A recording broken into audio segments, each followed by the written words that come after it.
My name's Amanda and I'm a treatment specialist here at CCHO, and I want to share a story about a little boy named Caleb. When Caleb came to us, he really struggled with self-worth and was very angry and had a sense of abandonment. Caleb didn't trust women, and that some of his traumas occurred with women, and it caused him to really be angry and kind of mean.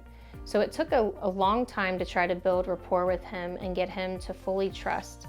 Over several months, I was able to connect with Caleb and really begin to understand him and what his wants were and what his needs were. So our bedtime routine would be head scratches, it would be reading out of his Bible, sometimes it would be just kind of giving him reassurance of who he is and that he was safe with us. He always asked for his nightlight, always had to be on the color pink because that was the color that his sister liked. And really it was just the tiny little things that I can remember about him, the things that he really loved, that he began to slowly trust me and open up. As time went on, Caleb began to trust me, but he still had a sense of abandonment and really still struggled to trust me. But slowly as the months drug on, he got a little bit closer and closer to opening up. And suddenly our bedtime routine, there were more and more things that were added to it. So not only was it head scratches and the Bible reading, then he would want me to give him some wintergreen mints, and he always made me promise that I would bring more. But then the best part is he began to trust me as far as even tucking him in bed.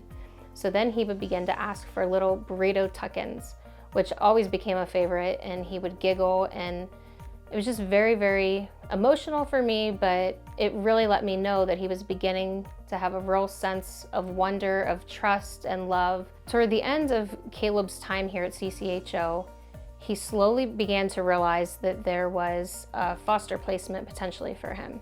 And as that happened, he slowly began to open up more and more. He began to be more playful and happy and just joking around. Even though I had worked with Caleb all those months and he slowly trusted me, he would never ever accept a hug. He was really afraid to be close to anybody, and he really struggled to trust that anybody would stay or stick around if he did open up and trust and love them.